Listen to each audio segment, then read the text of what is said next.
Prince Alan woke abruptly, roused by the uproar outside his chambers. The sounds were strange, disjointed, panic blended with whispers. Still groggy, he could barely comprehend what was happening. Rubbing his temples, he called out and asked what the commotion was about. A man hurried to him, breathless, blurting that someone had been kidnapped. Kidnapped? Without a moment's delay, Prince Alan rushed outside, his heart pounding with the weight of unformed questions. The chill of night clung to the air, and villagers were gathered in anxious clusters, murmuring in low, fearful voices. He pushed through the crowd, eyes darting among faces twisted with confusion and terror. Who was kidnapped? He asked. One of the villagers told him. 2 men. They were coming home from the hills. They heard terrified screaming and followed it. To their horror, they saw it was Morian being taken away by a zombie. Prince Alan's brow furrowed. Who was Morian? The man looked at him, surprised. She's the herb gatherer, always helping out in the village, healing wounds, bringing food to the sick. You must have seen her. A younger voice interjected, almost bitterly. You knew her. She rejected your advances. That day, you were so embarrassed you tried to hang yourself. A sharp silence fell. Prince Alan looked away, face flushed with shame. I remember enough, he murmured. He quickly composed himself and asked, how do we track her? Hunter Hans, someone said. Summoning Hans, Prince Alan gave orders for everyone to ready themselves. Morian's life was at stake. Yet as he turned to organize the party, he caught sight of Charlotte standing silently at the edge of the crowd, her gaze fixed on him, cold and unreadable. Was it anger? Resentment? Did she still hold a grudge from when he struck her? But there was no time to linger on that thought. They followed Hans, who swiftly picked up the trail. The tracks weren't hard to find. The dragging feet of zombies had carved a crude path through the undergrowth. Eventually, they arrived at the foot of a vast, ominous cave. Alan felt it instantly that a heavy wave of demonic energy pulsed from within like a heartbeat of corruption. He stared into the darkness, his instincts screaming warnings. The scent of rot filled his nostrils. If they ventured in now, they'd be walking straight into a massacre. He could feel it. There were likely dozens of zombies inside. Perhaps more. It would be suicide. This place is shadow of terrain, he said grimly. If we attack now, we'll be devoured alive. We go back. We prepare, and we strike tomorrow. A murmur of reluctant agreement passed through the group. They knew the cost of delay, but even greater was the cost of recklessness. Morian's fate now hung in cruel uncertainty. Just as Alan turned to retreat, a deafening roar split the air behind him. Whirling around, he found himself face to face with a monstrous bear, except this one was no ordinary beast. Its eyes glowed with necrotic fury, and its flesh sagged in rotting patches, barely held together by veins of shadow. It lunged with terrifying speed and sank its fangs into Alan's upper arm, tearing through flesh. He cried out in pain, staggering, blood pouring down his sleeve. But something within him surged that a dark pulse awakened in response to the injury. His skill activated, Mire of Death. With a burst of divine energy, the ground beneath the bear erupted in blue sludge, slowing and pushing the beast back. The bear roared, partially restrained, but far from defeated. Alan gritted his teeth. He could feel his holy power draining rapidly, his very essence bleeding into the mire. Though this body he now inhabited had its flaws, it did come with one miraculous advantage, a built-in healing mechanism. It wasn't perfect, but it kept him alive. Unfortunately, the bear withstood the attack better than expected. The skill had slowed it, but not stopped it. Then, as he tried to reposition, a glowing screen appeared before his eyes, hovering midair like an ethereal scroll. King of Predators. Age, unknown. Specialty, biting, crushing, bashing, eating innards. Buffed with necromancy that Alan's heart sank. This beast wasn't just another reanimated corpse, it was a weapon that he clenched his jaw. So it's like that. Who was controlling all this? The precision of the attacks, the coordinated kidnappings, the empowered monsters, it all pointed to one answer, a necromancer. Someone with mastery over death. Someone manipulating the threads of the undead. Desperate, Alan grabbed his weapon, an iron shovel. It felt pathetically inadequate. He swung at the bear, but it barely flinched, his blows bouncing off the creature's grotesque hide. It lifted a claw, ready to strike. Suddenly, from behind, a blade flashed and a sharp cry of pain erupted from the bear as a dagger drove into its left eye. It reared back in agony. Alan turned to see Charlotte, her expression fierce and unwavering. She had followed him. "Hold it!" Alan shouted. "Buy me time." But the message came too late. The bear thrashed violently, knocking her down. Dust rose as she hit the ground hard. The beast charged toward her, mouth wide, teeth glistening with Alan's blood. Charlotte rolled aside just in time and stabbed upward, lodging her blade into its upper jaw. The blow halted the beast's advance. Briefly, she couldn't hold it back for long. Just as the bear lunged again, a swarm of figures rushed in from the shadows. Undead, but not attacking them. One of them reached out and offered Charlotte a hand. She looked up, confused. Prince Alan's voice echoed in the chaos. "Thank you for buying time." She took the hand instinctively, but froze. It was cold. Too cold. The skin was pale, cracked. She looked again. It wasn't Alan. It was a zombie. She staggered back in shock, and as she looked around, she realized she was surrounded. Hordes of undead now filled the clearing, but they weren't attacking the humans. They were attacking the bear. Prince Alan stood behind them, smirking, his voice low and confident. "Number beats numbers." Charlotte stared, stunned. The battlefield had turned into a macabre theater, zombies fighting the bear under Alan's silent command. Whatever power he had awakened, it was no longer purely holy. It was something else entirely. The zombies relentlessly swarmed the bear, striking with clawed hands, rotting limbs, and bone-snapping jaws. Although the bear's power vastly outmatched that of any individual zombie, the sheer volume of their attacks began to take its toll. The king of predators roared in defiance, lashing out, bashing skulls, tearing torsos in half, but the numbers never ceased. Blow after blow chipped away at its strength until, finally, bloodied and brutalized, it collapsed before Prince Alan and Charlotte, its once proud bulk now reduced to a wheezing carcass in its death throes. Prince Alan looked down at the subdued beast. Despite their inferiority in strength, he had known from the very beginning that his undead horde would overpower the creature. It wasn't brute strength that secured victory, it was endurance, strategy, numbers. Charlotte stepped closer, casting a wary glance at the fallen bear before turning her eyes to Alan. "Do you need help?" she asked. Alan nodded weakly. "I'm drained. The divine power I used has taken its toll."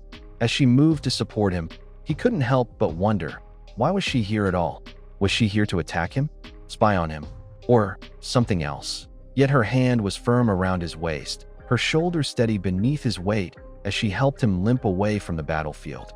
"Can I trust you to keep my power a secret?" he asked quietly. She didn't answer right away, but he could sense her gaze on him. To her, it might have sounded like the request of a prince clinging to his fragile exile, seeking a shred of peace in his final days. But in Alan's mind, it was something different entirely. He wasn't trying to protect himself from the public. He wanted to protect himself from her. Because deep down, he still believed he could be a good prince if given the chance. "Why are you helping me?" he asked. Before Charlotte could answer, voices called out from beyond the trees. The search party had arrived. Relief crossed their faces as they spotted Alan and Charlotte, but it was quickly replaced with mild rebuke. "You could have been killed," one of them scolded Charlotte, frowning deeply. "What were you thinking being here?" Then, turning to the fallen bear, they fell into stunned silence. "Wait, did you two kill that?" someone asked in disbelief, gesturing toward the broken corpse of the king of predators.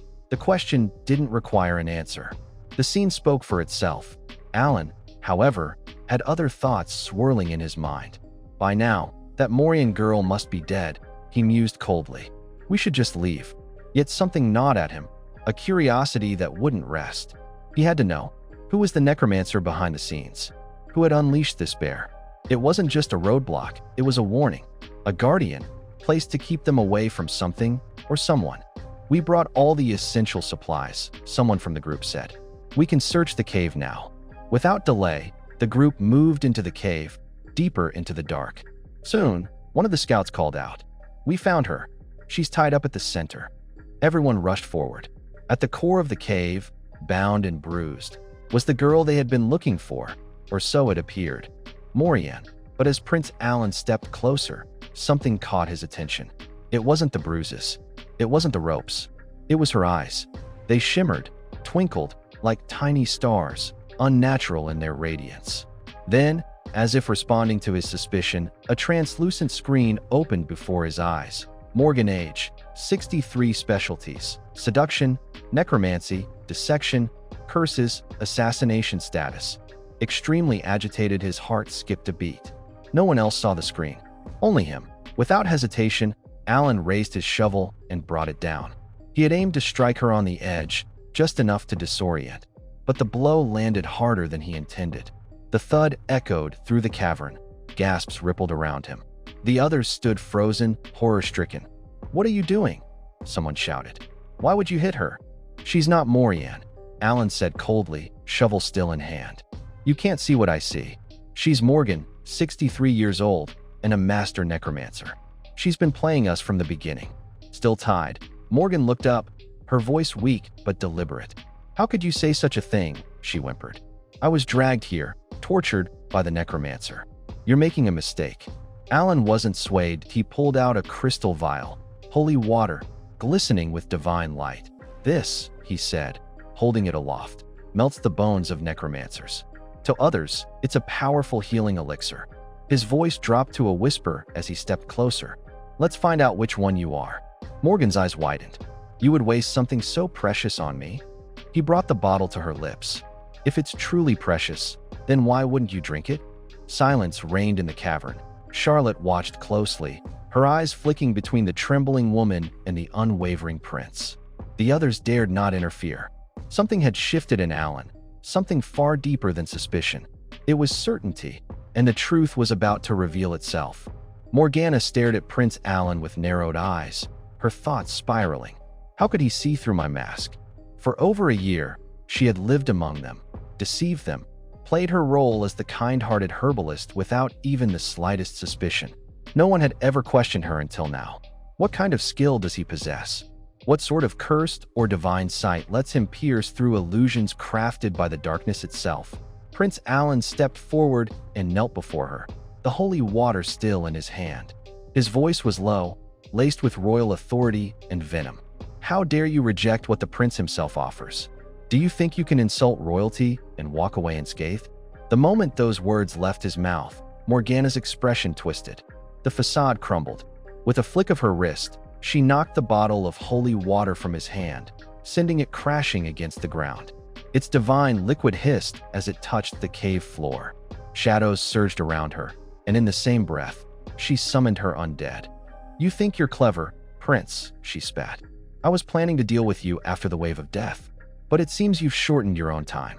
Kill him," she screamed, pointing to Alan as hordes of skeletal warriors emerged from the darkness, weapons drawn, eyes glowing with malice. The skeletal army advanced. Alan rose to his feet, gripping his shovel, eyes glowing with restrained fury. "Don't test my patience," he warned the approaching undead, his voice filled with a terrifying calm. "If you value whatever broken remnants of your souls remain, do not provoke me." With that, he swung his shovel, smashing through bone and helm alike. Heads flew, ribs cracked. Every motion carried precision and rage, an artistry of destruction honed in battles no one remembered, not even he himself. And then, swift as lightning, Morgana let out a strangled cry. Charlotte had struck from behind, her blade cold against Morgana's throat. In her moment of triumph, the necromancer had forgotten the girl in the shadows. Alan turned slightly, eyes still on the undead horde. "Good timing," he said. "You bought me time." One by one, the skeletons dropped their weapons, then collapsed into piles of lifeless bones. Alan extended his power and tamed them with sheer will. The room now silent except for Morgana's trembling breath. "You," she gasped, eyes darting between Alan and his shovel. "That tool, your shovel, it holds power, doesn't it?" Alan looked down at the instrument in his hands. "People these days know how to make shovels," he said coolly. "It must be a relic, some historical artifact, perhaps?" He smiled thinly. "It's not all that important. You should be more worried about your life." Morgana spoke. "Wait, let me speak." Alan raised a brow. "Speak then." "I am Morgana," she said finally, her voice steady now. 63 years old, a necromancer, sent by the dark occult to seduce you and then kill you, making it look like a suicide. The words hit like iron. Alan felt a strange chill run down his spine. So, I wasn't just some pathetic exile trying to end it all. I was meant to be murdered. Morgana nodded. Yes, but I saw you casting. You're a necromancer too, aren't you? If the dark occult finds out, they will come for you. Alan took a step back, shovel still in hand. Then I have only one option left. No, Morgana cried. I won't tell anyone.